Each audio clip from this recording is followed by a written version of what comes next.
Mari jemaat yang terkasih, kita datang di hadapan Tuhan, kita mempersiapkan hati, diri dan pikiran kita untuk berjumpa dengan Tuhan secara pribadi. Oh datanglah Immanuel.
Ibadah Minggu Advent yang kedua, kita mulai dengan sebuah pengakuan bahwa pertolongan kita datang dari Allah, pencipta langit dan bumi, Allah yang telah lahir ke dalam dunia, menjadi manusia, dan Allah yang senantiasa menyertai kita di dalam hidup kita. Turunlah atas saudara sekalian anugerah dan damai sejahtera dari Allah Bapa dan Tuhan kita, Yesus Kristus. Amin.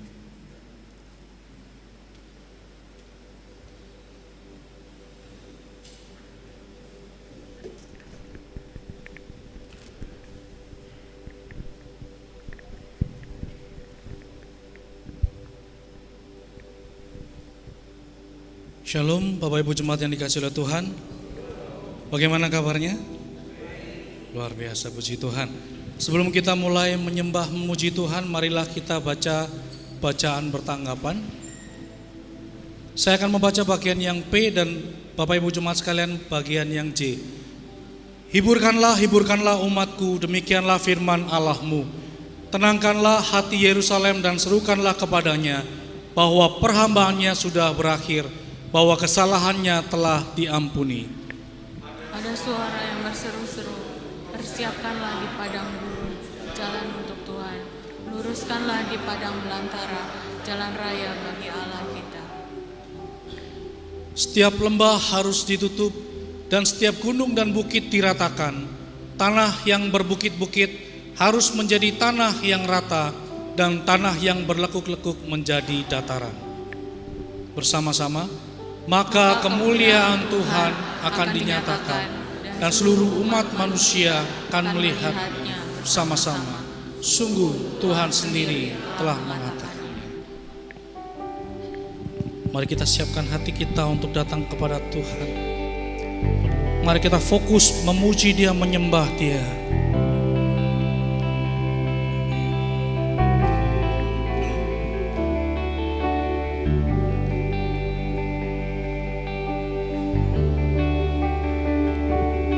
Ku beri kemuliaan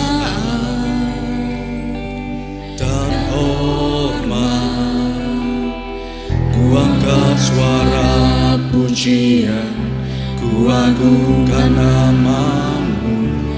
Ku beri kemuliaan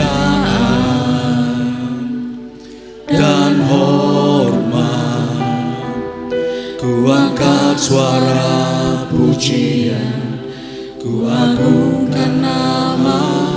Sebab Kau besar, perbuatan-Mu ajaib, tiada seperti Engkau, tiada seperti Engkau.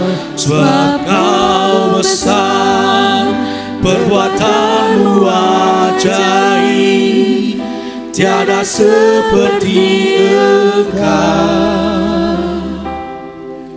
tiada seperti Engkau.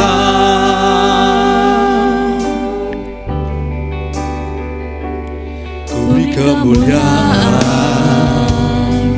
dan hormat, ku angkat suara pujian, ku agungkan nama-Mu, ku beri kemuliaan dan hormat. Ku angkat suara pujian, ku agungkan nama-Mu, sebab Kau besar, perbuatan-Mu ajaib, tiada seperti Engkau,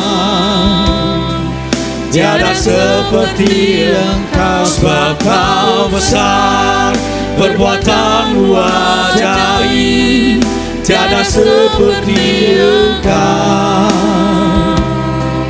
tiada seperti Engkau.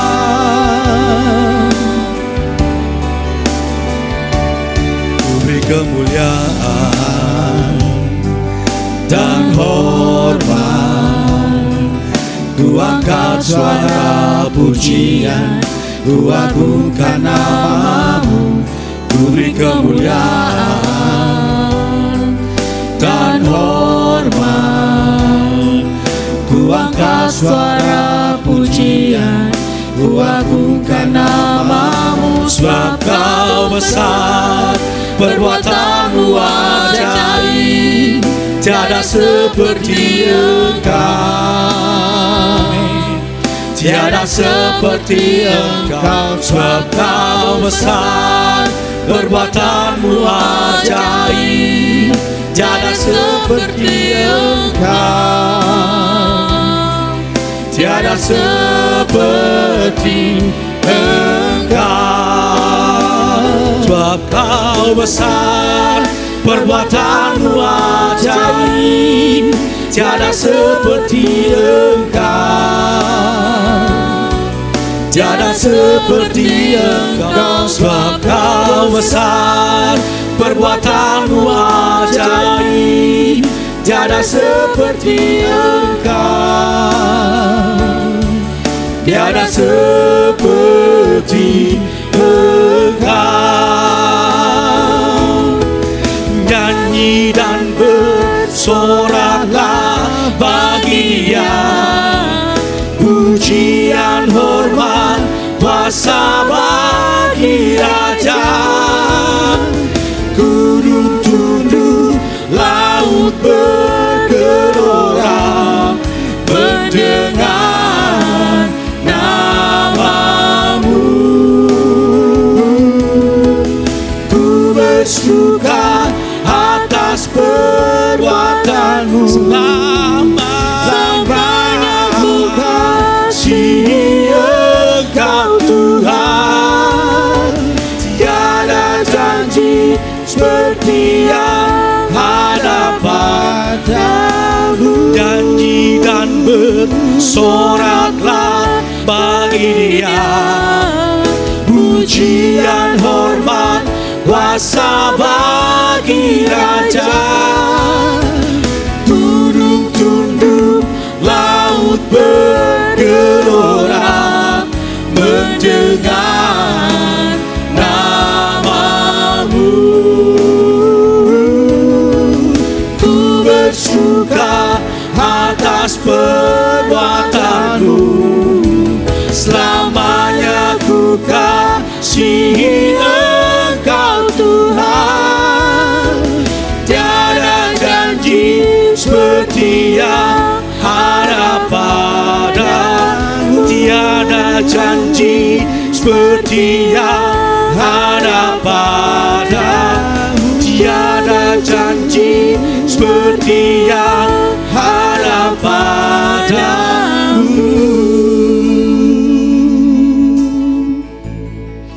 Sungguh Tuhan, Engkau Allah yang maha besar. Engkaulah yang layak kami puji, kami sembah. Dan sungguh Tuhan, Engkau tidak pernah ingkar janji.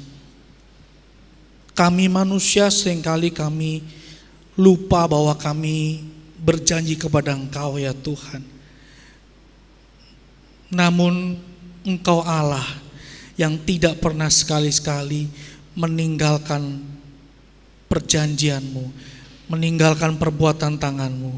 Oleh karena itu Tuhan, kami hadir, kami datang untuk beribadah kepada Allah yang benar. Biarlah Tuhan kami boleh membawa hati kami untuk benar-benar fokus beribadah, memuji, menyembah, dan juga mendengarkan sabda-Mu ya Tuhan. Kami serahkan Tuhan ibadah kami. Biarlah Tuhan yang beracara dari awal hingga pada akhirnya, biarlah Tuhan hadir dalam hati kami, dalam ruangan ini. Terima kasih Tuhan, terima kasih. Mari yang siap untuk memuji, menyembah Tuhan, sama-sama katakan amin. Jemaat dipersilakan untuk duduk.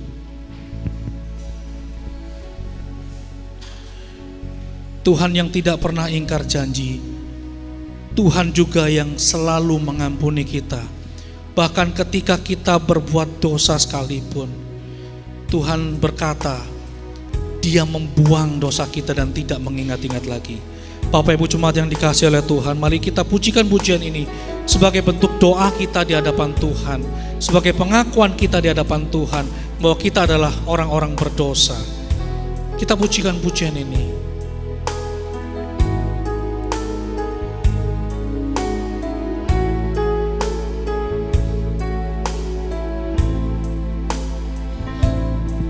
Sejauh timur dari barat, Engkau membuang dosaku.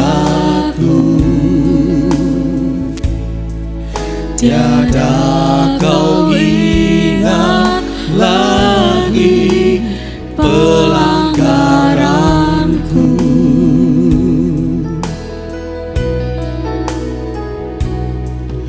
Jauh ke dalam tubir laut, Kau melemparkan dosaku. Tiada Kau perhitungkan kesalahanku. Betapa besar, betapa besar kasih pengampunan-Mu Tuhan. Tak Kau pandang hina hati yang hancur.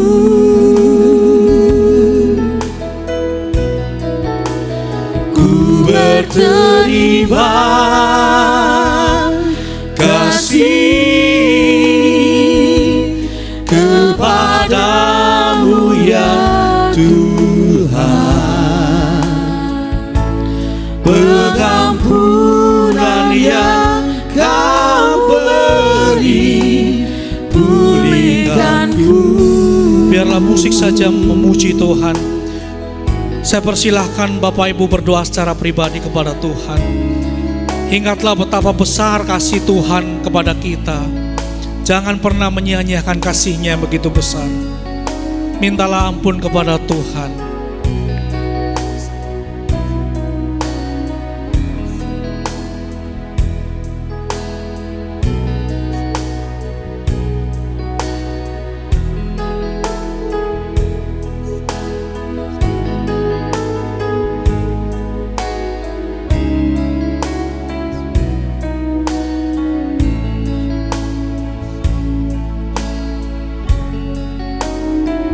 Sama-sama kita pujikan.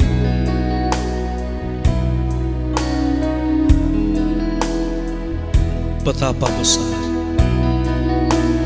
betapa besar kasih pengampunan-Mu Tuhan.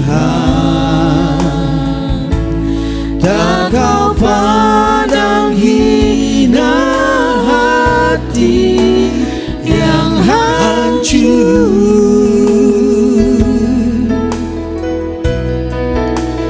Ku berterima kasih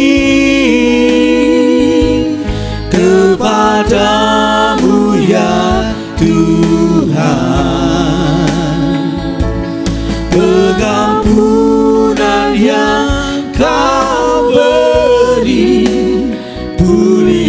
Tuhanku.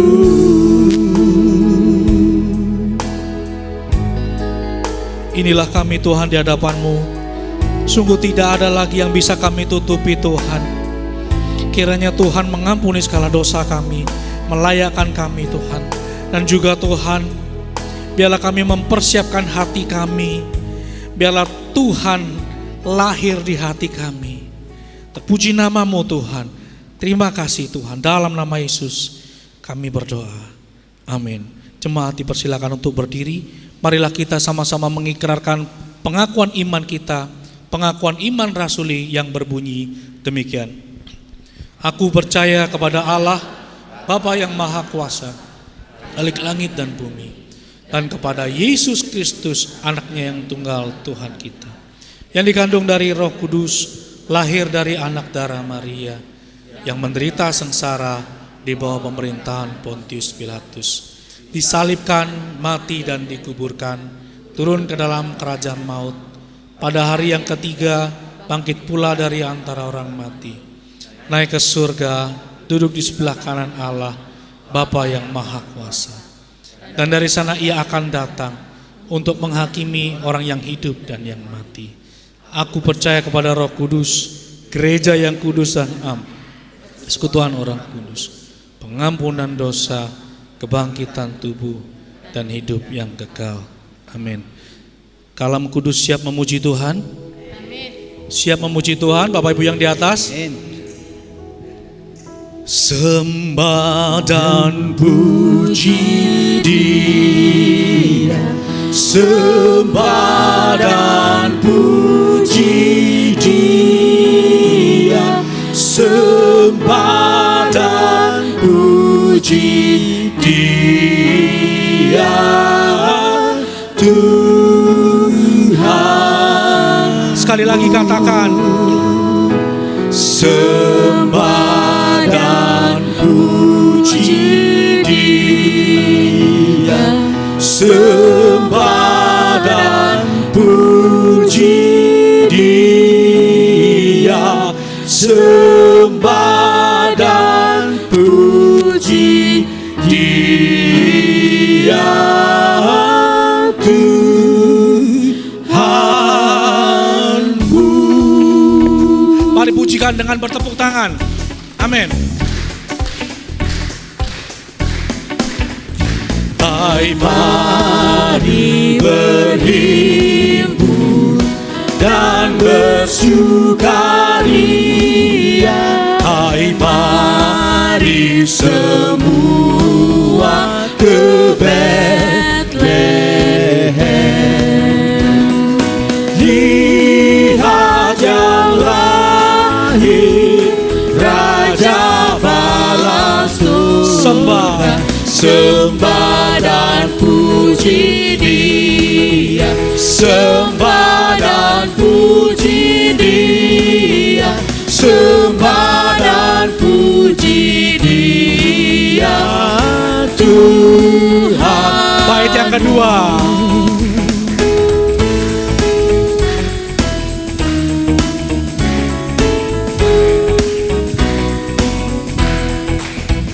Hai para malaikat, angkatlah suaramu,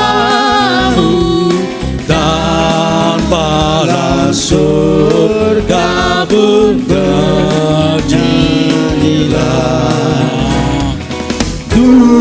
Muliakan Allah Bapa dalam surga, sembah dan puji Dia, sembah dan puji Dia, sembah dan puji Dia. Sekali lagi katakan, sembah dan puji Dia, sembah dan puji Dia, sembah dan puji Dia, sembah dan puji Dia, Tuhan. Biarlah musik saja bermain. Bapak Ibu silakan berikan salam kepada kanan kiri. Katakan, Tuhan Yesus baik.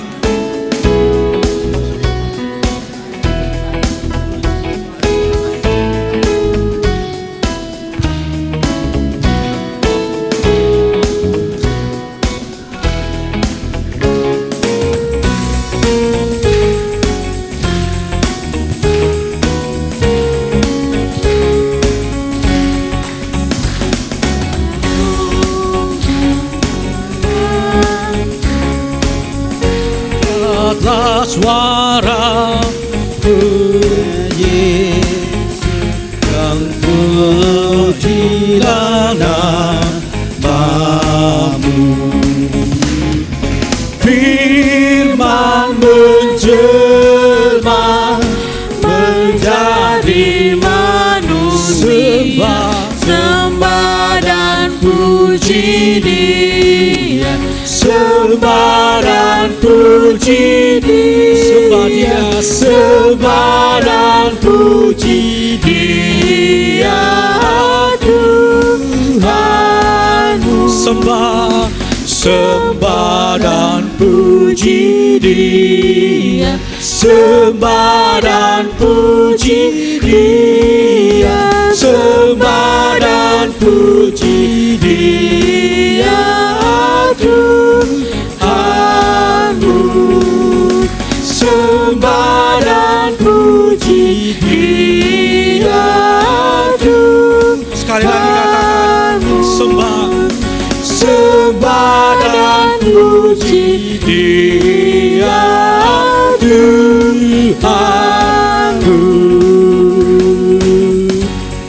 Puji Tuhan. Jemaat dipersilakan untuk duduk kembali. Sebentar kita akan mendengarkan kebenaran firman Tuhan. Biarlah kita siapkan hati kita. Biarlah pujian ini menjadi doa kita di hadapan Tuhan.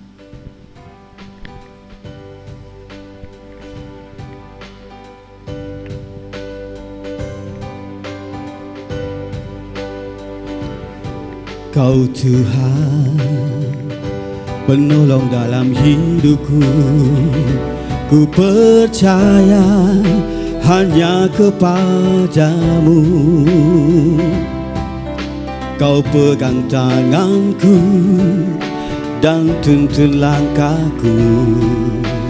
Yesus, Kau perlindunganku. Kau Tuhan, kekuatan dalam hidupku, penolongku dalam kesesakan. Kau gunung batuku dan pertahananku. Yesus, Kau kemenanganku. Yesus, padamu ku berseru, Kaulah penyelamatku. Terpujilah Kau Tuhanku. Mulutku memuji namamu sepanjang umur hidupku. Terpujilah Kau Tuhanku di atas segalanya.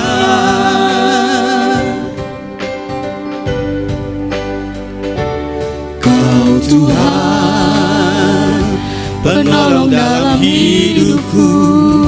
Ku percaya hanya kepadamu. Kau pegang tanganku dan tuntun langkahku. Yesus, Kau perlindunganku. Kau Tuhan, kekuatan dalam hidupku, penolongku dalam kesesakan. Kau gunung batuku dan pertahananku. Yesus, Kau kemenanganku. Yesus, padamu ku berseru, Kaulah penyelamatku. Terpujilah Kau Tuhanku.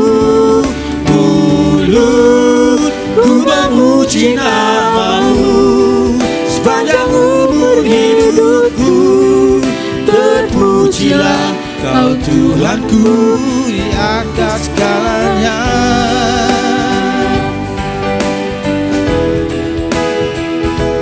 Yesus, padamu ku berseru, Kaulah penyelamatku.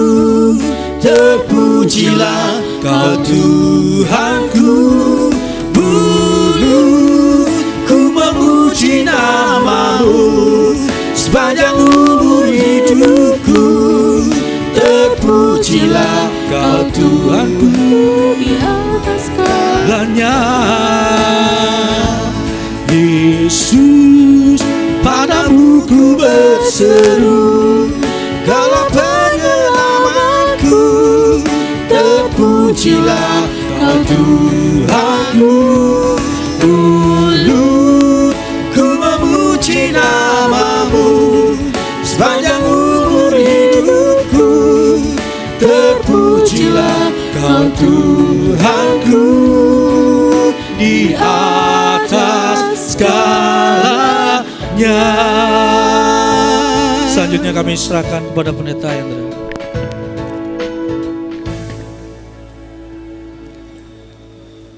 Shalom jemaat sekalian. Senang sekali bisa membagikan firman Tuhan di gereja GKKK Kupang Jaya. Saya pendeta Hendra dari GKKK Malang. Salam dari jemaat GKK Malang untuk kita semua. Terima kasih kepada majelis yang memberikan kesempatan bagi saya untuk men-sharingkan firman Tuhan. Baik, kita akan berdoa sebelum kita membaca merenungkan firman Tuhan. Bapa dalam kerajaan surga, kami sungguh bersyukur kalau pagi ini kami boleh bersama-sama datang menyembah Tuhan. Biarlah penyembahan kami merupakan penyembahan yang berkenan kepada Tuhan, dan Tuhan juga boleh berkenan memberkati setiap anak-anak-Mu yang hadir di tempat ini, menguatkan iman kami, memberikan kami pengharapan yang baru, memberikan kami juga pengertian-pengertian bagaimana kami menjalani hidup kami sebagai anak-anak-Mu. Terima kasih Tuhan, berkati untuk pembacaan dan perenungan firman Tuhan. Hanya nama Tuhan yang ditinggikan dan dimuliakan. Dalam nama Tuhan Yesus kami berdoa dan mengucap syukur. Amin. Baik Bapak Ibu yang dikasihi oleh Tuhan, saya mengajak kita membaca dari kitab Esra pasal 4. Esra pasal 4 ayat 1 sampai ayat 4. Esra pasal 4 ayat 1 sampai 4, kemudian dilanjutkan ayat 17 sampai 24. Saya akan membacakan dari Alkitab TB2 untuk Bapak Ibu Saudara sekalian. Kiranya kita dapat memperhatikan bagian dari perikop ayat ini. Jikalau Bapak Ibu nanti setelah pulang di rumah mau baca satu kitab Esra, baik, sehingga kita dapat memahami bagaimana pergumulan Zerubabel, Esra, dan digabung dengan Nehemia untuk memahami bagaimana pergumulan mereka membangun kembali bait Allah. Esra pasal 4 ayat 1 sampai 4 berkata demikian. Lawan orang Yehuda dan Benyamin lalu mendengar bahwa orang-orang yang pulang dari pembuangan itu sedang membangun bait suci bagi Tuhan Allah Israel. Mereka pun mendekati Zerubabel serta para kepala kaum dan berkata kepada mereka, biarkanlah kami turut membangun bersama kamu, karena kami pun berbakti kepada Allahmu sama seperti kamu. Lagi pula kami selalu mempersembahkan kurban kepadanya sejak zaman Esarhadon, Raja Asyur yang memindahkan kami ke sini. Tetapi Zerubabel, Yesua, dan para kepala kaum orang Israel yang lain berkata kepada mereka, tidak ada urusan kamu dengan kami dalam membangun rumah bagi Allah kami, karena kami sendirilah yang hendak membangun bagi Tuhan Allah Israel, seperti yang diperintahkan kepada kami oleh Kores, Raja Persia. Penduduk negeri itu lalu melemahkan semangat orang-orang Yehuda dan membuat mereka takut membangun. Bahkan selama zaman Kores Raja Persia sampai zaman Darius Raja Persia, mereka menyogok para penasehat untuk melawan orang Yehuda dan mengagalkan rencana mereka.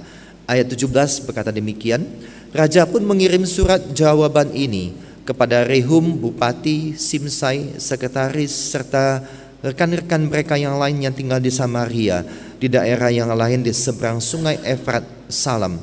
Sekarang surat yang kamu kirim kepada kami telah dibacakan kepadaku dengan jelas. Lalu atas perintahku telah diadakan penyelidikan dan didapati bahwa kota itu sejak dahulu selalu bangkit melawan raja-raja dan selalu terjadi pemberontakan dan pembangkangan di dalamnya. Lagi pula dahulu ada raja-raja yang berkuasa atas Yerusalem yang memerintah seluruh daerah seberang sungai Efrat, dan kepada mereka dibayarkan pajak, upeti dan bea. Oleh sebab itu, keluarkanlah perintah untuk menghentikan orang-orang itu, supaya kota itu jangan dibangun kembali sebelum aku mengeluarkan perintah. Ingatlah baik-baik, supaya kamu jangan melakukan suatu kelalaian dalam hal ini. Apa gunanya kerusakan bertambah besar sehingga merugikan raja-raja? Setelah salinan surat Raja Artasasta dibacakan kepada Rehum, Simsai, Sekretaris, serta rekan-rekan mereka, segeralah mereka berangkat ke Yerusalem mendatangi orang-orang Yahudi dan dengan kekerasan memaksa mereka menghentikan pekerjaan ini. Lalu pada waktu itu pekerjaan membangun rumah Allah di Yerusalem terhenti dan tetap terhenti sampai tahun kedua pemerintahan Darius, Raja Persia. Berbahagia setiap kita yang membaca, merenungkan dan melakukan firman Tuhan dalam hidup kita. Bapak Ibu yang dikasihi oleh Tuhan, pada tanggal 30 September 2009 di Kota Padang, kota kelahiran saya, terjadilah gempa yang sangat besar. Jadi waktu itu saya kembali ke Padang tahun 2007, kemudian mulai pelayanan di sana. Kemudian terjadi gempa yang sangat besar, yang katanya 7 skala Richter lebih, ada yang mengatakan lebih dan sebagainya. Kemudian kota itu meluluh lantakkan bangunan-bangunan yang ada di Kota Padang tersebut. Ada korban jiwa, kalkulasinya khusus di Kota Padang 383. Kemudian ratusan rumah roboh dan rusak. Ikonnya itu gambar ini Bapak Ibu sekalian, ini Hotel Ambacang. Jadi Hotel Ambacang itu hotel yang ikonik di Kota Padang. Hotel yang dulunya pusat pembelanjaan, kemudian dirubah jadi hotel 2 tingkat, ditambah lagi jadi 3, ditambah lagi jadi 4 tingkat. Tetapi ketika jadi gempa bentuknya seperti ini saudara sekalian. Jadi hancur-hancuran begitu ya. Nah, ketika gempa di Padang tersebut terjadi, juga berdampak di gereja dan sekolah Kristen Kalam Kudus Padang. Memang bangunan sekolah dan gereja itu kan menjadi satu dan secara bangunan tidak rubuh saudara sekalian. Tetapi kemudian dilakukan inspeksi, pengecekan, ternyata fondasinya itu mulai goyah. Kemudian ada banyak keretakan-keretakan, kemudian ada beberapa tiang penopangnya itu mulai kelihatan cacat dan mulai rompal gitu ya. Kemudian diceklah tiangnya, ternyata orang dulu itu bangunnya tak gimana ya. Tiang yang sebesar ini cuma ada 4 besi. 4 besi kemudian diikat sama kawatnya begitu ya. Jadi kita juga heran, kok bisa gak rubuh ya? Tapi itu pertolongan dari Tuhan juga. Jadi gak sampai rubuh seperti ini, tetapi fondasi goyah. Sehingga pada waktu itu Ketua Sinode Pak Bambang kemudian mengarahkan, kalau demikian kondisinya lebih baik kalian robohkan dan bangun kembali. Wah, pada waktu itu ditugaskanlah majelis dan sekolah bersama-sama untuk merobohkan bangunan gereja dan membangun kembali. Dan ketika dihitung-hitung anggarannya sekitar hampir 6M. Wah, dari mana dana tersebut? Karena jemaat kami waktu itu sekitar 120-an begitu ya. Dana yang begitu besar, dari mana datanya? Rasanya sulit sekali begitu ya. Apalagi yang membuat saya jadi stres Bapak Ibu sekalian, saya ditunjuk sebagai ketua pembangunan gedung gereja dan sekolah tersebut. Ya, saya bilang waktu itu masih muda gitu ya. Kemudian ditunjuk sebagai ketua panitia pembangunan. Nggak ngerti bangunnya gimana begitu. Ya pokoknya maju aja begitu Bapak Ibu sekalian ya. Tetapi setelah kira-kira hampir 3 tahun kita membangun, maka maka diresmikanlah. Boleh tolong ini?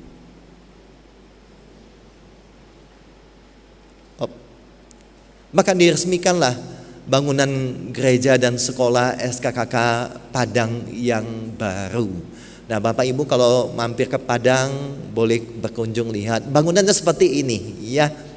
21 Mei 2012 kemudian diresmikan.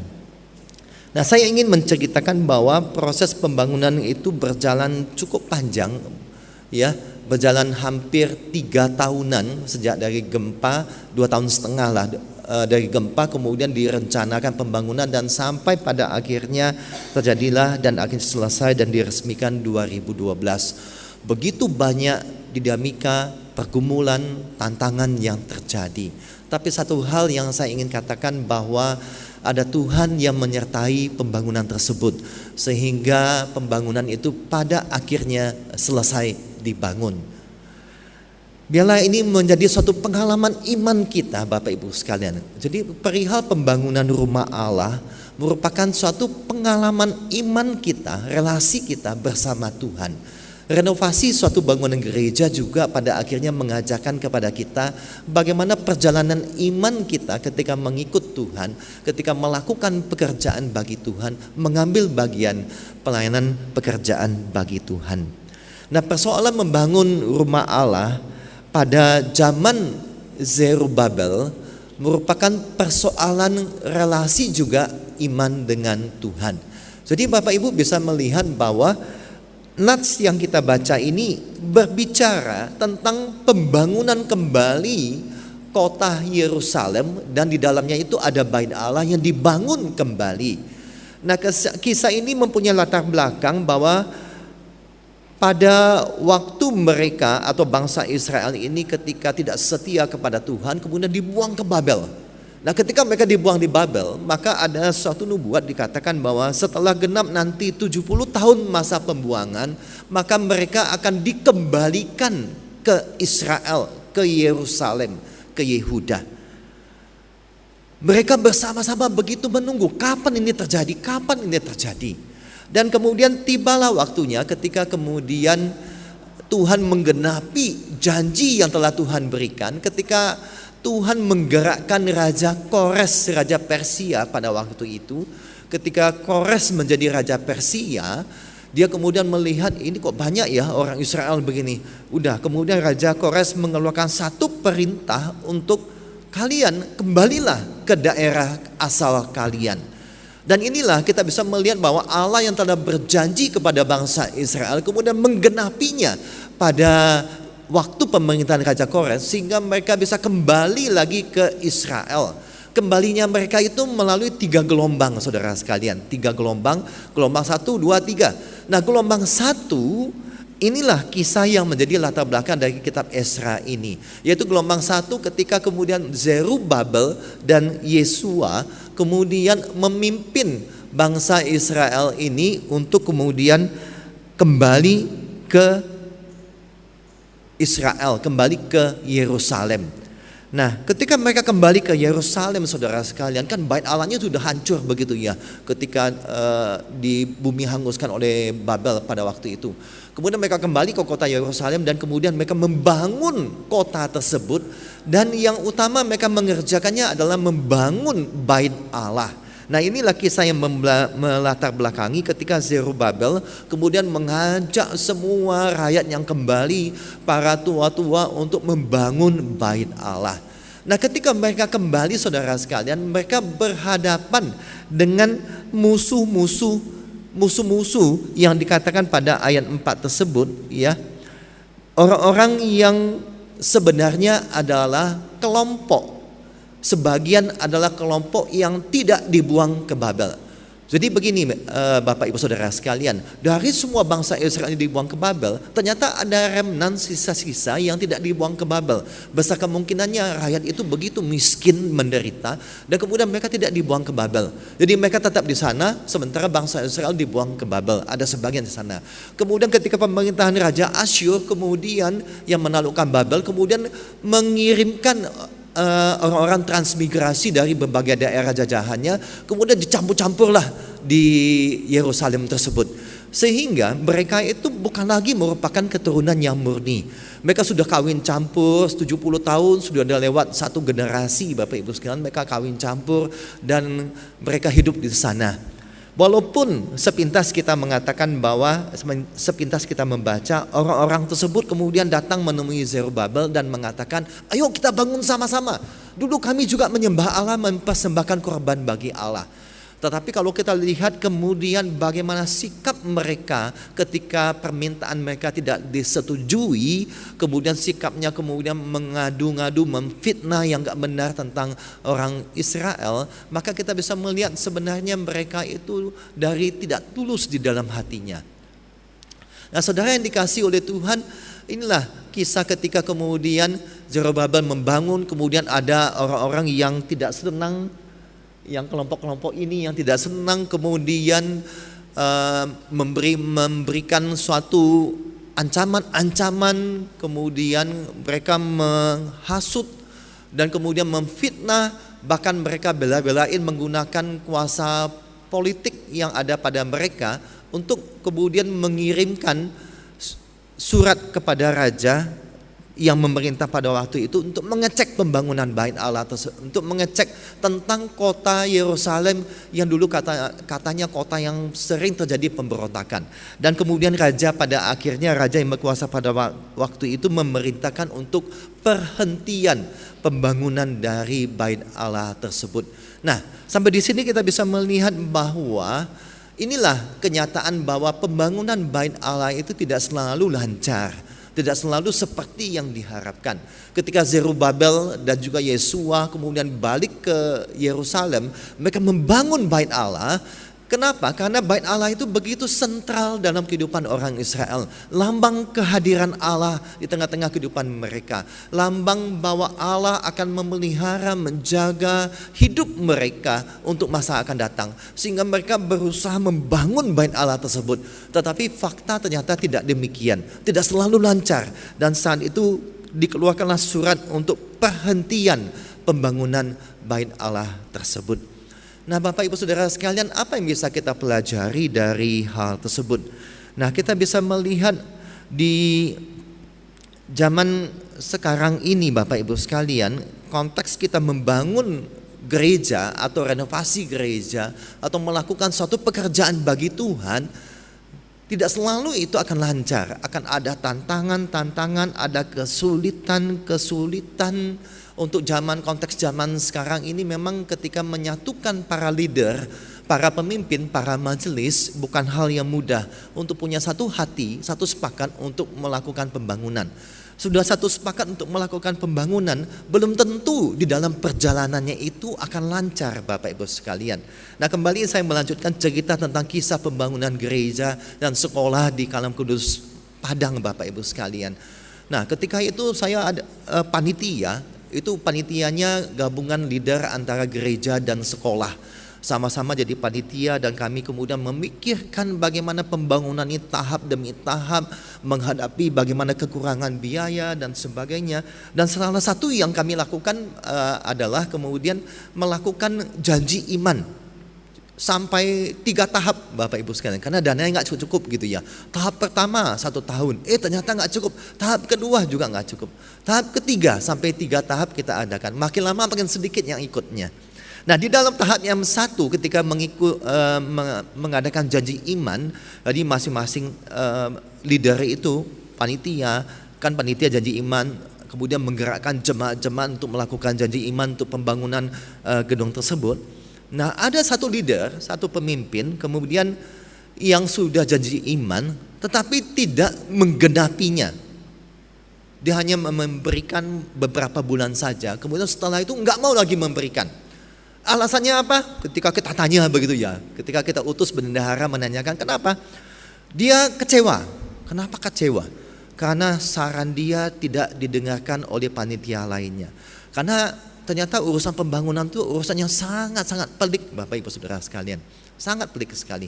Kemudian saran dia, pendapat dia tidak terlalu didengarkan, dia kecewa, akhirnya dia tidak mau menggenapkan janji imannya itu. Jadi akhirnya kita panitia memutuskan akhirnya udah kita putihkan. Nah, jadi inilah kelompok-kelompok, ada orang-orang yang tidak selalu ketika awalnya itu sehati, kemudian dalam perjalanan bisa juga nggak sehati, Bapak Ibu sekalian. Dan itu dinamikanya di dalam kita menjalani pembangunan tersebut. Nah, yang ingin saya ajarkan kepada Bapak Ibu adalah dalam melakukan suatu pembangunan, renovasi atau suatu pekerjaan Tuhan di dalam kehidupan bergereja, selalu ada tantangan, selalu ada kesulitan, ada hambatan. Entah itu dari kesatuan hati dari leader tersebut ataupun dari jemaat dan sebagainya. Dan kita bisa melihat tantangan, hambatan, halangan itu sebenarnya hanya sesuatu yang tampak di permukaan. Tetapi kalau kita gali, kenapa seseorang itu kemudian menghambat pembangunan tersebut? Mengapa seseorang tersebut kemudian tidak mendukung 100% pembangunan tersebut? Pada akhirnya kalau kita mencari akar dari hal tersebut bisa berupa ketakutan. Ya, untuk memulai suatu keputusan untuk membangun, Bapak Ibu sekalian, ada kemudian orang yang mengatakan, waduh rasanya kita nggak mampu ini, karena dana terlalu besar, tidak mungkin kita bisa melakukannya. Jadi yang menggerakkannya itu adalah ketakutan dia bahwa nanti kalau nggak kumpul dana bagaimana? Setengah jadi bagaimana? Nah, kan begitu ya. Kemudian ada juga masalah kenyamanan, Bapak Ibu Saudara sekalian.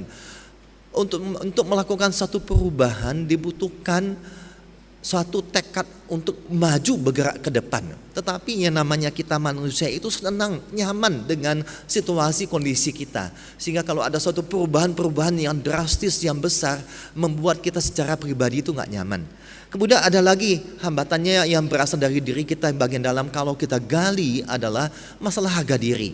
Nah, saya contohkan tadi ada leader kemudian tidak menggenapi janji iman karena dia kecewa karena usulan dia, padahal dia dengan latar belakang teknik sipil dan dia merasa bahwa dia lebih mengerti daripada yang lain, tapi usulan dia nggak diterima, kemudian dia menjadi kecewa dan kemudian dia tidak menggenapi janji iman, dia tidak lagi mau terlalu peduli lagi dengan pembangunan tersebut. Nah, sebenarnya kalau digali, sikap dia itu berasal dari mana? Masalah harga dirinya. Harga dirinya yang terganggu karena dia adalah sarjana teknik sipil pembangunan, tetapi kemudian tidak didengarkan saran dia, petunjuk dia. Nah, Bapak Ibu sekalian, kalau kita mau gali lebih dalam lagi, sebenarnya semua yang ada di bawah permukaan tersebut, ketakutan, kenyamanan, harga diri dan sebagainya, itu merupakan satu idolatry, Bapak Ibu sekalian. Ada satu penyembahan berhala yang ada di dalam diri kita. Jadi di dalam hidup kita sebagai orang percaya, kita akan berhadapan dengan namanya idolatry atau penyembahan berhala. Berhala itu bukan sesuatu yang kelihatan yang kita sembah-sembah dalam bentuk patung, tetapi berhala itu bisa berupa segala sesuatu yang baik sesungguhnya yang kemudian kita kejar, yang kita tempatkan menggantikan Allah di dalam hidup kita. Kalau seseorang mengejar harga dirinya itu yang paling utama, maka ketika ada orang menyinggung dirinya, dia menjadi sakit hati, saudara sekalian, karena harga dirinya terganggu. Dan itu salah satu bentuk idolatry atau penyembahan berhala yang di dalam diri kita. Bapak John Calvin, reformator kita, mengatakan hati kita ini loh, itu pabrik dari segala berhala, saudara sekalian. Dan tiap hari hati kita itu memproduksi berhala demi berhala di dalam diri kita. Sehingga kemudian kita tanpa sadar itu yang kita kejar. Apakah itu kenyamanan kita, apakah itu harga diri kita, atau sekalipun fear yang kita miliki. Nah, Bapak Ibu Saudara sekalian, satu gambar yang sangat menarik yang patut kita renungkan yaitu bahwa dari dalam hati kita lah penentu segalanya. Apa yang kita cintai itu bersumber dari dalam hati. Apa yang kita sembah juga dari dalam hati kita. Apa yang kita banggakan, apa yang kita sandarkan, apa yang kita takutkan juga berasal dari dalam hati. Dan apa yang kita, keinginan-keinginan kita pun itu semuanya bersumber dalam hati. Nah, kalau semuanya itu ada dalam hati, kemudian itu yang menguasai hati kita, maka itu akan menggerakkan semua daya pikiran kita, tindakan kita, tubuh kita, emosi kita akan digerakkan semua kepada hal tersebut. Oleh karena itu mari kita belajar tentang bagaimana kita melihat di dalam hati kita, Bapak Ibu. Dan kita melihat kembali melihat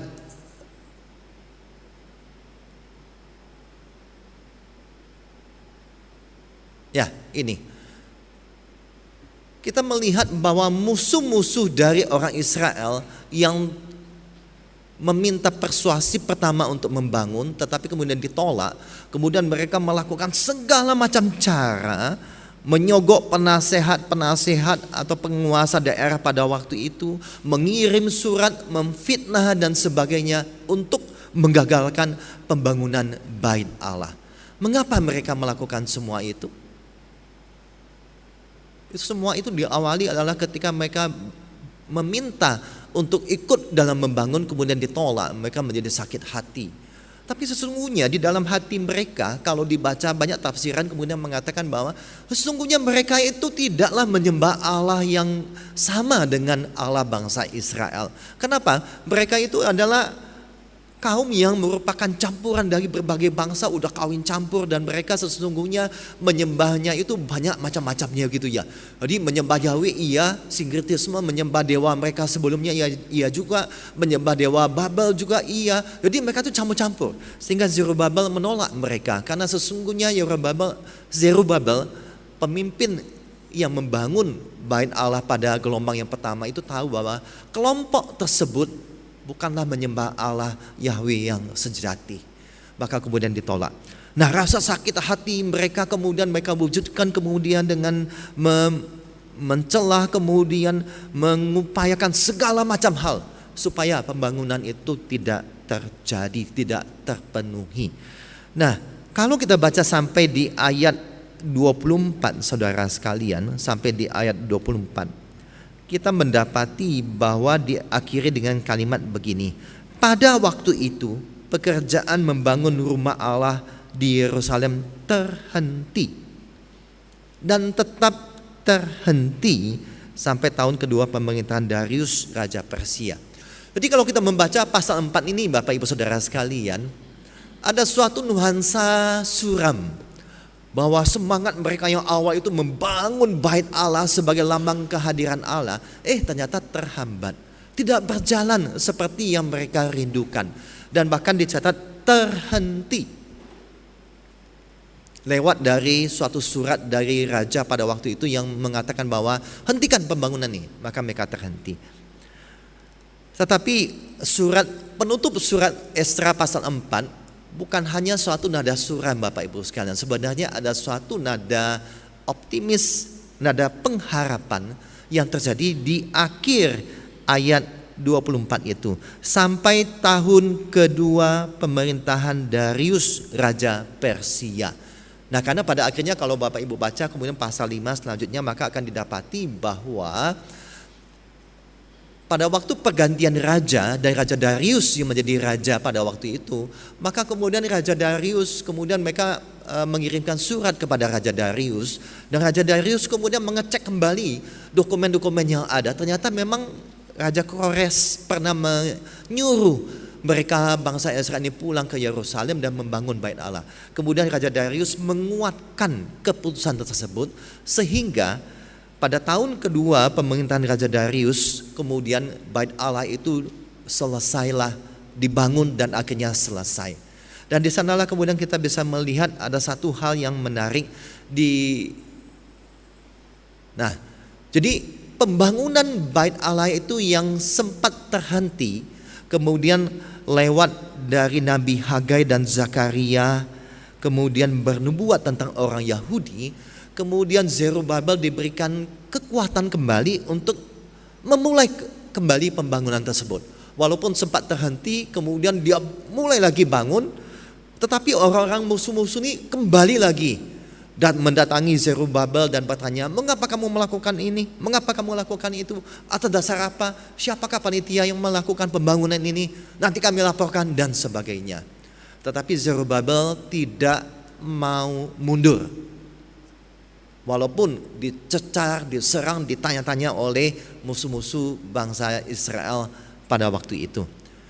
Namun satu hal yang menarik Bapak Ibu sekalian di pasal 5, hal ini menjadi satu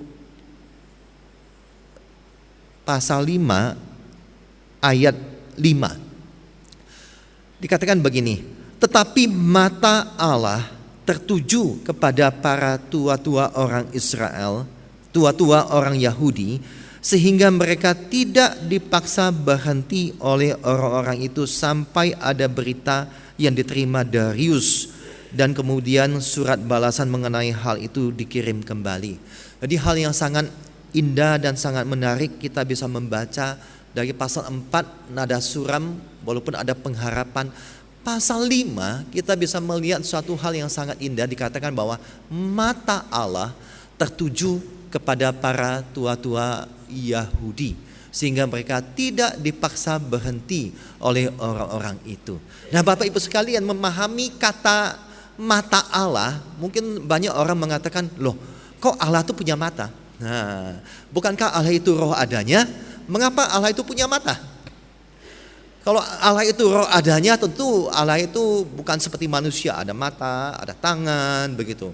Tetapi kalau kita baca di dalam Alkitab, Bapak Ibu Saudara sekalian, seringkali kata metafora yang dipakai itu tangan Tuhan, mata Allah menyelidiki ke seluruh pelosok bumi dan sebagainya. Sebenarnya ini adalah suatu gaya bahasa antropomisme, dalam arti kata membahasakan tentang Allah dalam pengertian manusia sehingga manusia itu mudah untuk mengertinya. Jadi tujuannya itu. Jadi bukan satu hal yang keliru, tetapi ini gaya bahasa penulis pada yang menuliskan kitab Esra ini untuk membuat kita itu memahami tentang Allah lebih mudah dicerna dalam kehidupan kita. Nah, bukannya kalau kita baca demikian dikatakan bahwa mata Allah tertuju. Jadi mata Allah itu tertuju kepada tua-tua Yahudi sehingga mereka tidak dipaksa berhenti oleh orang-orang itu. Nah, di sini kita bisa melihat bagaimana Allah di dalam kedaulatan Allah, di dalam pemeliharaan Allah. Allah menguatkan tua-tua Yahudi. Allah memberikan kekuatan, memberikan hikmat, kesungguhan, ketahanan menghadapi tantangannya ada, sehingga mereka terus membangun.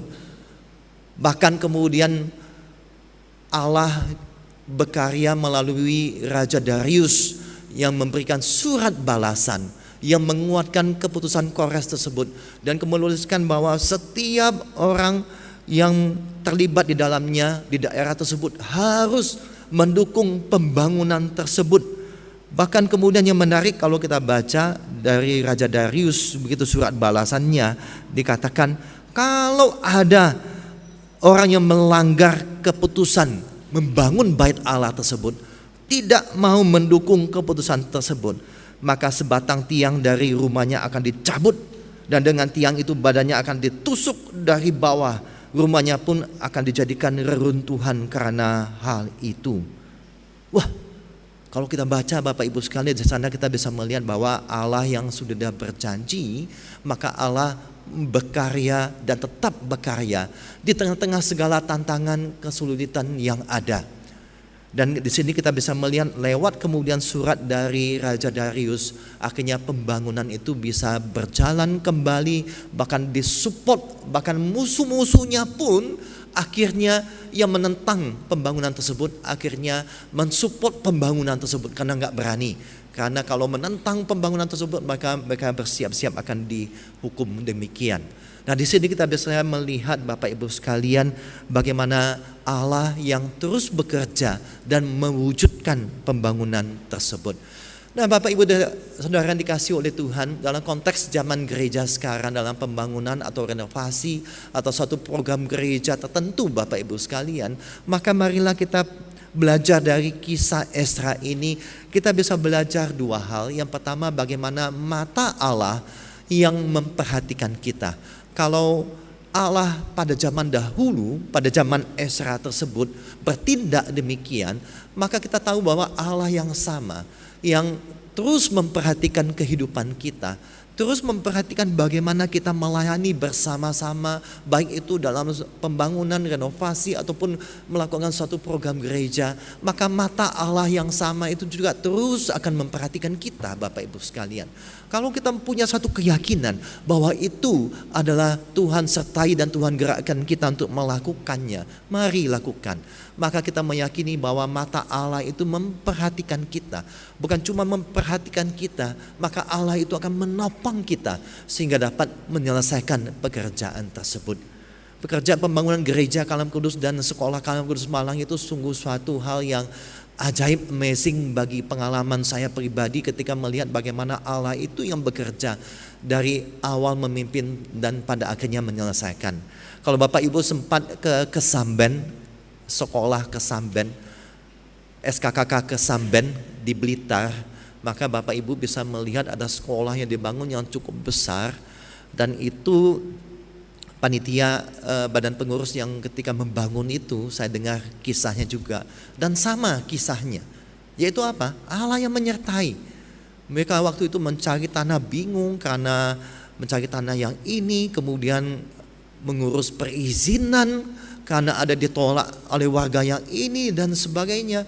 Kemudian mereka membangun dengan dana yang sangat besar, lebih kurang 2M. Dari mana datang dananya? Mereka juga nggak tahu, bingung dari mana. Tetapi pada akhirnya mereka bisa melakukan semuanya itu karena ada mata Allah yang memperhatikan mereka, ada Allah yang mensupport mereka sehingga dapat menyelesaikannya di dalam kehidupan, di dalam bagi sekolah Kalam Kudus Kesamben di Blitar. Nah, Bapak Ibu yang dikasihi oleh Tuhan, yang kedua saya ingin berefleksi kepada kita, yaitu kita boleh menjaga hati kita. Apa kaitannya dengan Adventus, Bapak Ibu Saudara sekalian? Ini adalah minggu Advent yang kedua, Bapak Ibu Saudara sekalian. Di dalam minggu Advent yang kedua, mari kita kembali berkaca untuk menjaga hati kita, pribadi lepas pribadi, terlepas kita sebagai rohaniwan, majelis, jemaat. Mari kita merefleksikan di dalam hati kita, melihat kembali, menyelidiki hati kita yang terdalam. Kenapa? Karena di dalam hati kita lah sumber dari segala yang kita kasihi, kita sembah, kita cintai, kita banggakan, dan kita sadarkan. Maka Amsal mengatakan, jagalah hatimu dengan segala kewaspadaan, karena dari situlah terpancar kehidupan kita. Nah, pertanyaannya, bagaimana cara kita menjaga hati kita, Bapak Ibu Saudara sekalian? Kalau sesuatu berhala itu bercokol, berkuasa di dalam hati kita, maka nggak ada cara lain kita menjaga hati kita, yaitu kita menyingkirkan berhala tersebut, membuang berhala tersebut dengan menempatkan Kristus di dalam hati kita yang terdalam. Dengan kita memikirkan pikiran Kristus, dengan kita berjuang untuk memiliki perasaan seperti perasaan Kristus, maka barulah kemudian kita bisa mengatasi hal-hal yang bisa menjadi berhala di dalam hidup kita. Seringkali kalau kita sudah memasuki Natal, Bapak Ibu sekalian, kita senang dengan dekorasi Natal, yang pasti ada pohon Natal, ada lilin Natal, ada dekor-dekor Natal. Kita senang, Bapak Ibu sekalian. Kalau kita tanya anak-anak, kalau Natal senangnya apa? Dapat hadiah, dapat kado. Itu senangnya begitu ya. Anak saya tanya, Didi, kado Natal tahun ini apa? Nah, begitu, itu anak-anak demikian. Nah, kalau kita yang sudah dewasa, Bapak Ibu Saudara sekalian, kalau kita kenal Natal, apa yang kita harus persiapkan? Hati kita, Bapak Ibu sekalian. Ya, kita boleh merefleksikan sebenarnya di dalam hati kita, benarkah Kristus itu ada dan berkuasa menjadi raja, bertata di dalam hati kita? Atau sesuatu yang lain sudah mulai menggeser posisi Kristus di dalam hati kita? Apakah itu harga diri kita? Apakah itu kepintaran kita? Apakah itu pengalaman kita? Seringkali kalau saya di dalam kemajelisan, Bapak Ibu sekalian, kalimat yang sering dengar, perkataan majelis, dulu kami itu begini loh Pak. Nah, dulu itu berjalan baik Pak. Nah, kalau begitu kita teruskan sekarang ini. Padahal zaman ini sudah sangat-sangat berubah dengan cepat, Bapak Ibu sekalian. Kita perlu memikirkan bagaimana kita menjalankan gereja ini menghadapi berbagai perubahan-perubahan zaman yang begitu pesat. Oleh karena itu saya mengajak kita merenungkan bagaimana kita menjaga hati kita baik-baik, saudara sekalian. Apakah Kristus masih bertata di dalam hati kita, kemudian menguasai pikiran kita, perasaan kita, menggerakkan kita untuk mencintai Tuhan dan untuk kemudian melakukan pekerjaan Tuhan dengan tulus, dengan sepenuh hati. Masihkah demikian? Maka marilah kita mempunyai hati yang terus diperbaharui dan dikuasai oleh Kristus, sehingga kita bisa mengatasi segala macam idols, berhala yang di dalam diri kita. Apakah itu berhala kesombongan kita, apakah ketakutan kita, harga diri kita, mencari penerimaan dari orang lain, haus akan pujian dari orang lain. Kita tidak lagi mencari demikian. Kenapa? Karena kita tahu bahwa hati kita terus kita harus perbaharui agar hati kita itu benar-benar dikuasai oleh Kristus. Natal kita memperingati Yesus yang lahir ke dunia ini sebagai juru selamat kita. Tetapi Yesus tidak mau hanya sebagai juru selamat saja, tapi dia mau menjadi Tuhan, Raja di dalam hati kita.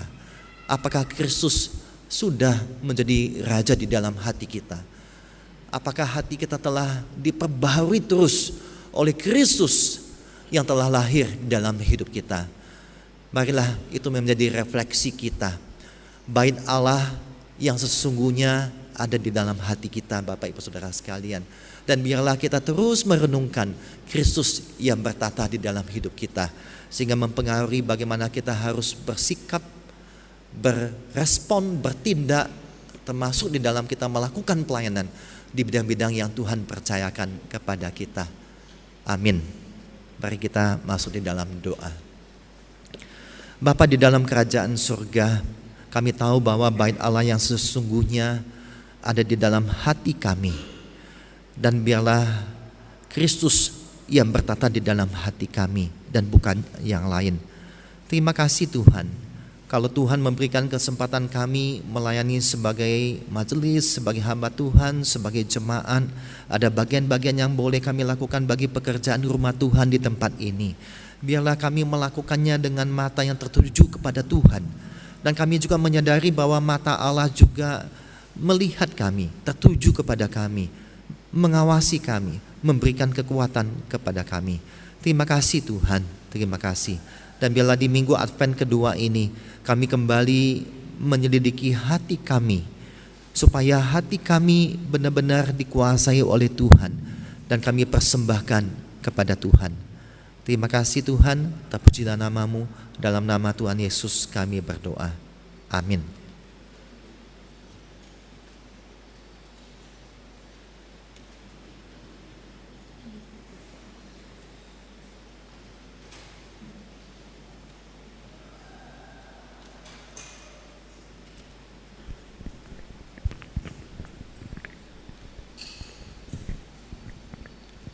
Puji nama Tuhan. Sebelum kita memberikan yang terbaik, mari kita baca New City Catechism pertanyaan ke-15.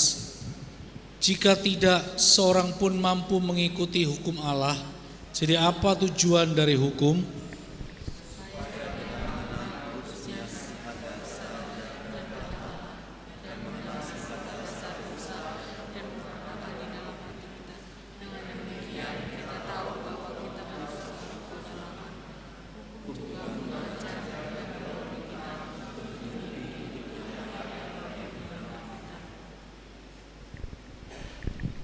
Mari kita siapkan yang terbaik, mari kita bawa hati kita kepada Tuhan.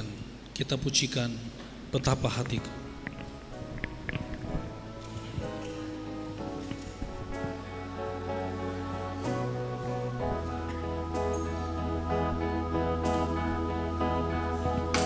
Betapa hatiku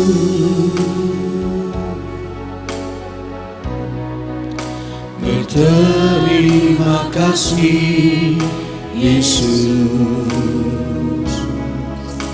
Kau mengasihiku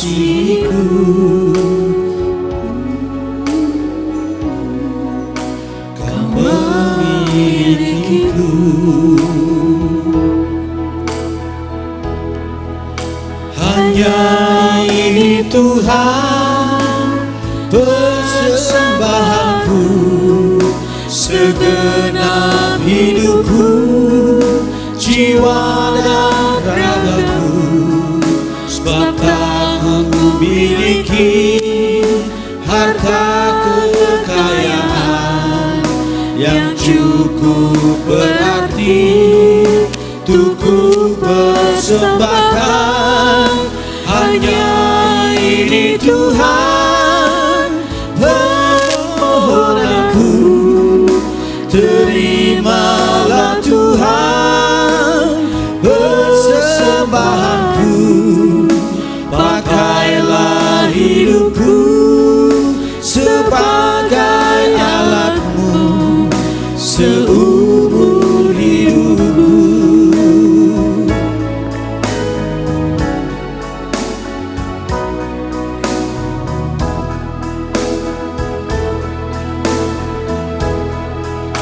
Betapa hatiku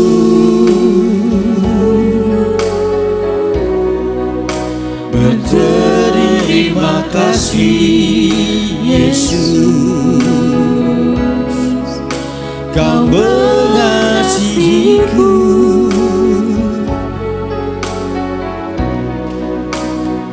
memilikiku. Hanya ini Tuhan, persembahanku, segenap hidupku, jiwa dan ragaku, sebab tak ku miliki harta kekayaan yang cukup berarti untuk ku persembahkan. Hanya ini Tuhan, permohonanku, terimalah Tuhan persembahanku, pakailah hidupku sebagai alat. Mari sama-sama bangkit berdiri untuk memujikan pujian ini sekali lagi. Hidupku, hanya ini Tuhan, persembahanku, segenap hidupku, jiwa dan ragaku, sebab tak ku miliki harta kekayaan yang cukup berarti untuk ku persembahkan. Hanya ini Tuhan, permohonanku, terimalah Tuhan persembahanku, pakailah hidupku sebagai alatmu seumur hidupku.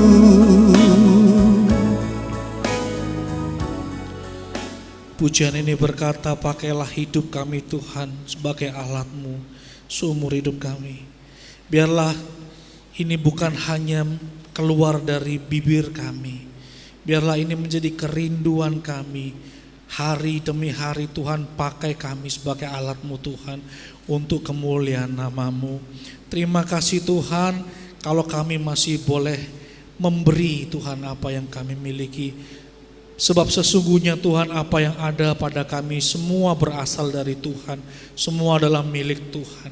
Hanya hati kami, hidup kami Tuhan yang bisa kami persembahkan hanya untuk kemuliaan nama Tuhan. Bapa, kiranya apa yang sudah kami persembahkan boleh dikelola untuk boleh dipakai di Gereja Kristen Kalam Kudus Kupang Jaya untuk kemuliaan nama Tuhan. Bapa, kami berdoa untuk pemilu Tuhan di tahun depan. Biarlah Tuhan segala prosesnya, baik dari masa kampanye maupun pemilihan umum, pengambilan suara, biarlah boleh berlangsung dengan baik, dengan lancar. sekalipun Tuhan ada perbedaan pilihan di antara keluarga kami, mungkin teman kami, atau mungkin sesama jemaat di tempat ini, namun biarlah Tuhan, kasih-Mu Tuhan memerintah dalam hidup kami. Biarlah kami tidak saling membenci satu sama lain hanya karena perbedaan pilihan. Namun biarlah Tuhan, kami terus boleh merasakan kehangatan kasih Tuhan dalam keluarga kami, dalam gereja ini Tuhan, dalam setiap komunitas kami. Biarlah Tuhan yang memilih pemimpin yang Tuhan sudah tetapkan untuk memerintah untuk negara kami Indonesia. Biarlah boleh pasangan presiden dan calon wakil presiden boleh memimpin Indonesia selama 5 tahun ke depan dan membuat Indonesia lebih maju lagi Tuhan. Terima kasih Tuhan, terima kasih. Kami serahkan juga Tuhan untuk Sekolah Kristen Kalam Kudus, dimanapun berada Tuhan, biarlah melalui Sekolah Kristen Kalam Kudus nama Tuhan juga boleh dipermuliakan. Bahwa setiap guru boleh Tuhan pakai untuk mendidik, untuk mendisiplin, dan juga untuk menyampaikan kebenaran firman-Mu kepada setiap murid yang diasuhnya Tuhan, yang dididik dan dibina. Terima kasih Tuhan, terima kasih. Kami selesai beribadah, namun biarlah Tuhan, firman Tuhan dan puji-pujian yang kami naikkan tetap ada dalam hati kami, sehingga jemaat boleh pulang dengan penuh damai sejahtera. Puji nama-Mu Tuhan, dalam nama Yesus kami sudah berdoa. Amin. Kita naikkan doksologi dan doa berkat akan disampaikan oleh hambanya Pendeta Hendra. Puji Allah sumber berkat, puji Dia semua ciptaannya,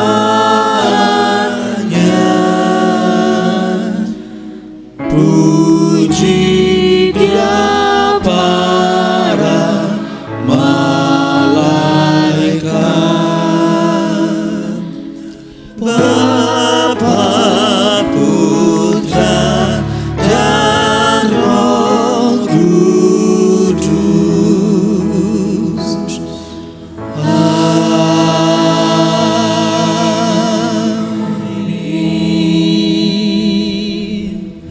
Jemaat Tuhan yang dikasihi oleh Tuhan dan yang mengasihi Tuhan, lanjutkanlah perjalanan hidup saudara sebagai anak-anak Tuhan dan belajarlah untuk mempersembahkan hati saudara agar Kristuslah yang senantiasa bertata dan memperbarui hati saudara.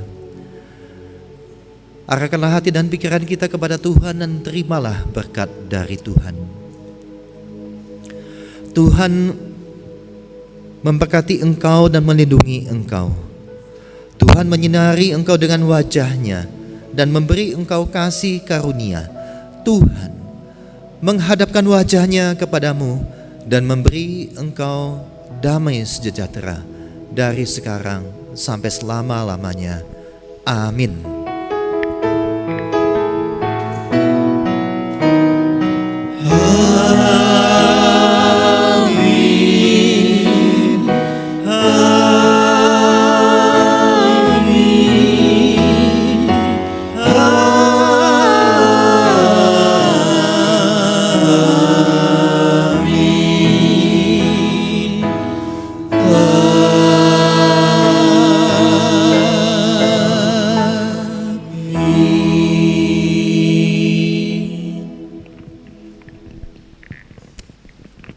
Jemaat dipersilakan untuk duduk saat teduh.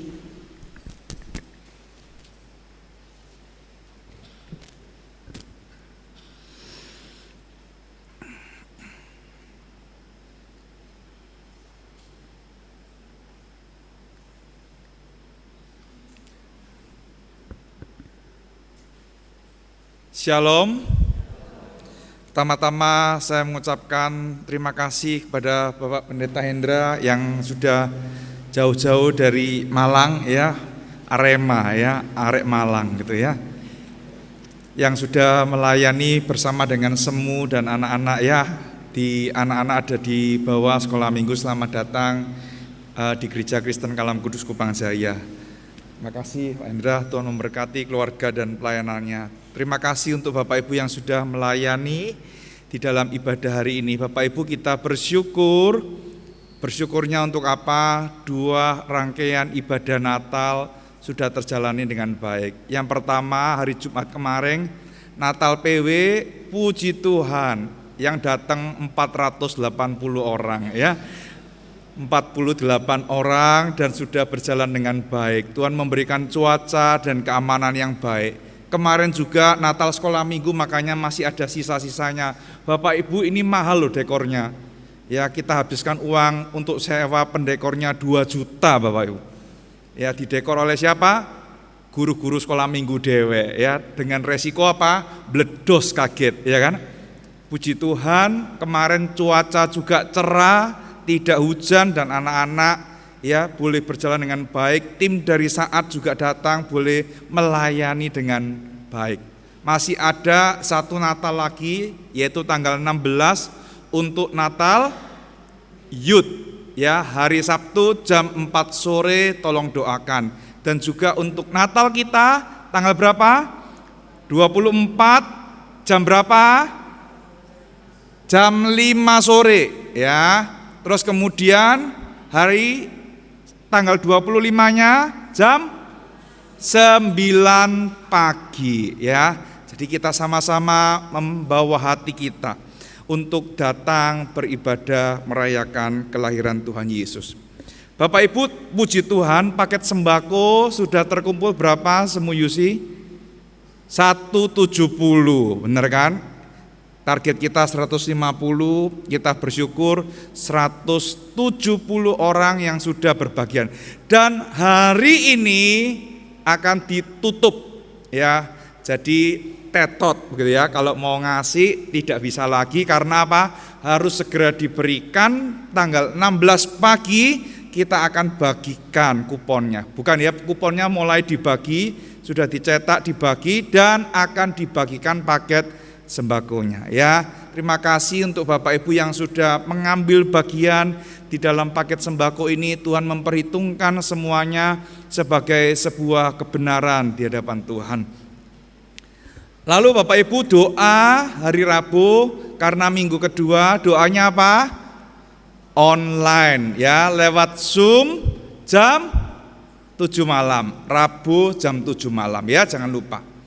Nah, Bapak Ibu, ada beberapa hal yang saya ingin sampaikan tambahan. Yang pertama Bapak Ibu, beberapa waktu yang lalu saya dihubungin oleh teman untuk membuat proposal karena akan di briefing untuk pengajuan dana hibah tahun 2025. Ya, orang sering kali tanya, Pak, kalau sudah ada dana hibah, jemaat perlu terlibat enggak?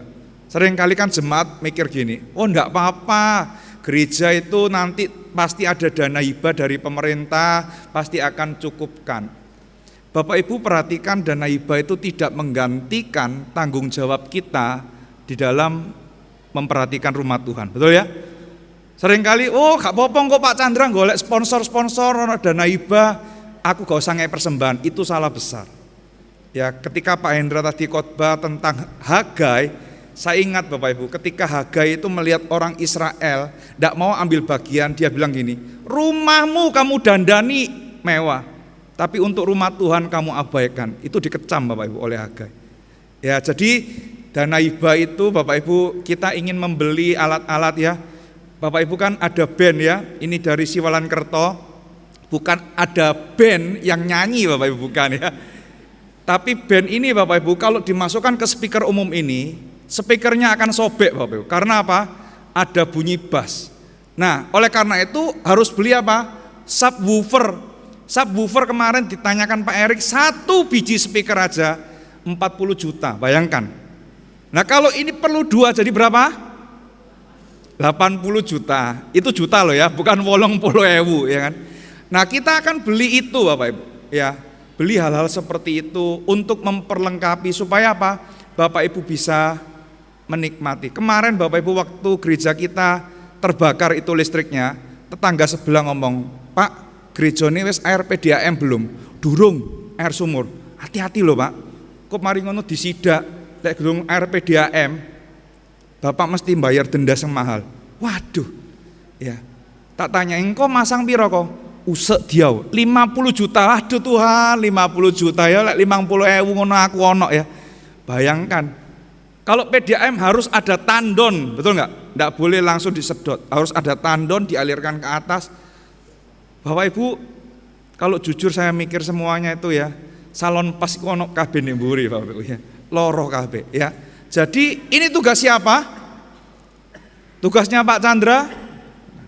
Tugasnya satu orang majelis? Tugasnya siapa?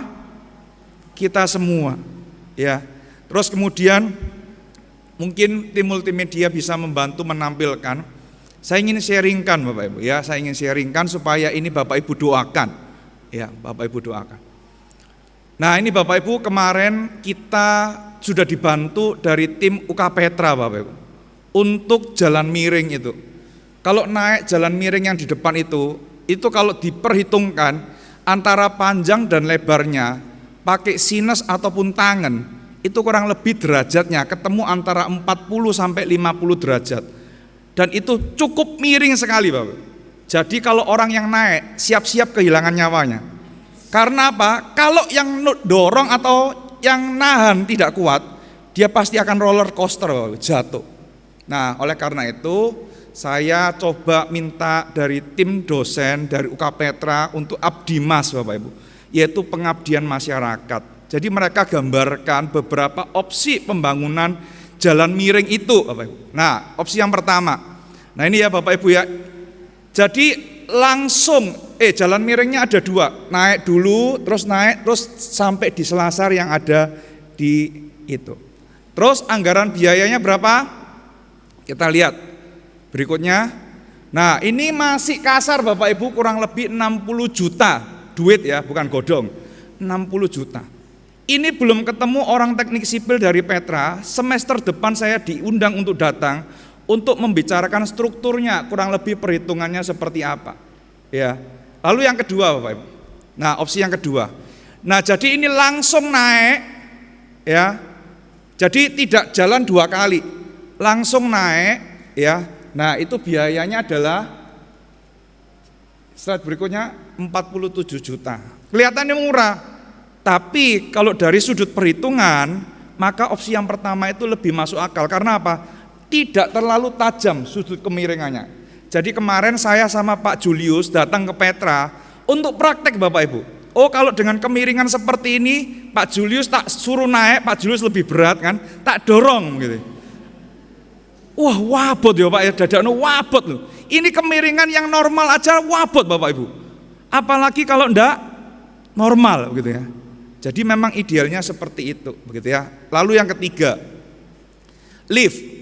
Nah, ini berapa liftnya? Ya, ini di samping, ini yang rencana 485 juta. Wes gak usah ngomong lift, tambah ngeluh meneh dasi Pak Chandra ya. Mau bangun strukture, mau gali lagi terus pondasi nih. Nah, itu nanti tambah ribet ya. Yang ketiga. Nah, ini jalan miring ada, tapi jemaatnya enggak jalan Bapak Ibu. Jemaatnya duduk kursi, terus kemudian kursinya yang nganter naik, pakai kursi elektrik kayak di Pemkot itu. Ya, berapa harganya? Kursi netok itu Bapak Ibu, ya totale itu kursinya 250 juta. Bayangkan ya, kalau itu jadi jemaat duduk di situ, 250 juta naik gitu ya. 250 juta. Totalnya kurang lebih Bapak Ibu ya sekitar 300 juta. Saya ngomong enggak mungkin. Karena apa? Kalau pakai chairlift Bapak Ibu, sing sitoke ngantri. Sitoke longgo ngantri, kan jadinya terjadi tumpukan, bottleneck kan. Kok marino gak Natalan marah antri-antri longgo dek kursi itu. Saya ngomong ini enggak mungkin dipikirkan ya toh. Belum lagi nanti untuk maintenance-nya itu berat ya. Kan harus diservis itu. Ojo sampai Pak Yohanes lali ngei oli mari ngono Bapak Ibu nyelosrot dewek. Kan enggak mungkin ya. Terus opsi yang kelima. Jadi Petra memunculkan beberapa opsi. Like ngono tangga ini aja dikasih opsi. Sama Bapak Ibu, kalau tangga nanti kan antri. Nah apalagi tangga itu gak ono kanopine, Bapak Ibu keudanan lek udan, ya kan? Nah itu opsi-opsi yang mereka hadirkan. Nah dari mana dananya? Jangan tanya saya, jangan tanya majelis Bapak Ibu. Saya masih menggumulkan dan masih mendoakan. Boleh nggak kita berencana? Enggak apa-apa. Kita harus punya cita-cita Bapak Ibu. Kalau enggak, kita enggak akan maju. Tapi semuanya ini harus ditanyakan sama Pemkot dulu. Kenapa? Karena kalau lihat garis sepadannya, maka pembangunan ini melebihi garis sepadan dari Pemkot. Jadi kalau enggak tanya, nanti disemprit, disuruh bongkar gitu. Jadi saya harus ke pertanahan di Jalan Jimerto itu untuk tanya, Pak, kami itu mau membangun akses disabilitas, kurang lebih seperti ini, memakan seperti ini. Boleh enggak melebihi garis sepadan? Nah kalau ada izinnya kita baru cari caranya bagaimana. Ya, jadi Bapak Ibu ini adalah hasil diskusi kami dengan pihak UK Petra. Bayar enggak? Enggak bayar, gratis. Karena saya kontak dosennya, mahasiswanya datang untuk ngukur dengan dosennya. Mahasiswanya itu mahasiswa saya. Loh ini gerejanya Pak Chandra, nanti tak kenalkan Pak ini. Ya wis, kita sementing jalan dulu ini. Ya, jadi Bapak Ibu tolong doakan. Mobil gereja juga tolong doakan. Ya, jadi sebenarnya proyek kita masih banyak enggak? Banyak. Saya rindu Bapak Ibu, enggak tahu caranya ya apa, atap kita itu bisa diganti. Bapak Ibu coba lihat ke atas, enggak ono bintang Bapak Ibu. Tapi apa? Bekas-bekas bocoran Bapak Ibu. Ya, itu kalau ganti atap semuanya kurang lebih 300 juta.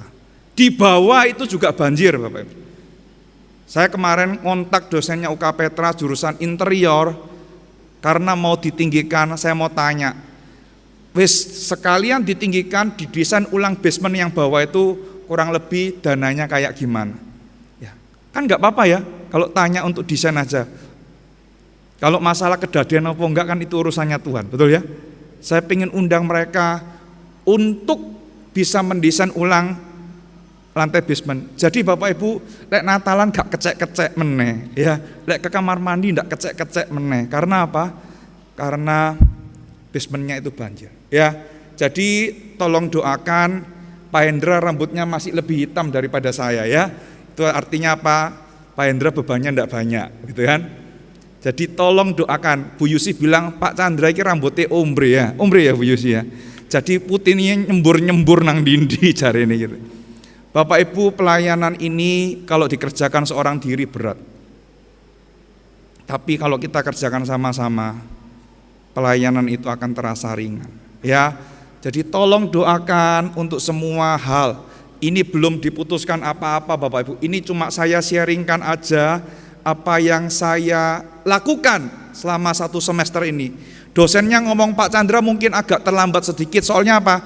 Dosennya ngambil PhD di Australia, terus kemudian ada revisi bolak-balik ke Australia bahkan untuk wisuda. Wes gak apa-apa. Lah wong wes gak bayar, ngomong ayo cepetan itu namanya gak tahu diri ya. Saya ngomong iya ndak apa-apa. Nanti pelan-pelan sampai 1 semester sampai 2 semester pun saya bisa memahami. Soalnya apa? Kita ndak ngetokno duit apa-apa begitu. Ya, jadi tolong doakan untuk hal-hal ini supaya semuanya bisa baik. Bapak Ibu masih ingat enggak? Kalau Natalan 5 tahun yang lalu biasanya kita sewa AC, betul enggak? AC standing 2 di atas, bahkan AC standing 2 di bawah. Satu AC itu 750.000 sampai 800.000. Kalau 4 AC berarti berapa? Kalau 800.000 4 kali 8 berapa? 3.200.000. Belum lagi listriknya gak cukup, harus nyewa genset di depan, betul kan? Genset itu 3 juta. Untuk sewa AC saja dan genset sudah dananya berapa? 6.200.000. Tapi puji Tuhan kita tidak perlu sewa AC, malah saiki kademen. Iya toh? Saya tadi sampai pindah-pindah itu bukan karena saya tidak kademen Bapak Ibu. Masih jajasan kademen gitu ya. Karena apa? Anugerah Tuhan. Ya, ada perubahan meskipun sedikit demi sedikit. Saya lagi ngajukan ngecat gedung gereja Bapak Ibu. Saya lagi ngirim email ke Nippon Paint. Saya tanya, ada ndak CSR bantuan untuk gereja. Karena lek ngecat gereja ini semua berapa? Kemarin penabisan pendeta aja ngecat ini toh ndak basement, Bapak Ibu, basement sebagian aja totalnya 15 juta. Saya mau ngajukan nipon pen, wis gak popo lah, mbok kei cete pel-pelan engko tak ceti dhewe, tak plamir dhewe, tak ceti ya. Mungkin Bu Yusi yang bagian sebelah sini gitu ya. Bu Lili yang sini gitu kan. Pak Adi yang balkon gitu ya. Karena kan Pak Adi kan masih fit begitu kan. Nggak tahu. Mereka ngomong yang mau disupport apanya? Tukangnya, catnya, atau tukang sak catnya gitu kan. Pasti ya kan jemaat ngomong dua-duanya Pak, enak lek ngomong ya. Tapi kan enggak tahu. Tolong doakan ya. Sampai sekarang saya nantikan email saya dibales. Kok gorong dibales-bales ya. Tolong doakan supaya ada jalan. Saya enggak tahu bagaimana Tuhan bekerja. Tapi kalau kita mau kerja sungguh-sungguh, pasti Tuhan akan pakai kita. Ya. Itu aja pengumuman saya. Yang terakhir, Bapak Ibu pakai masker kembali. Karena apa? Covid meningkat. Oh Pak Chandra kok meden-medeni? Enggak meden-medeni karena ada teman saya yang wis kena Covid. Memang sekarang itu ringan. Tapi untuk menjaga kita pakai masker kan enggak ada salahnya. Ya, supaya nanti kita bisa sama-sama mendapatkan kesehatan dan merayakan hari kelahiran Tuhan Yesus. Itu saja yang saya ingin sampaikan. Selamat hari Minggu. Tuhan Yesus memberkati.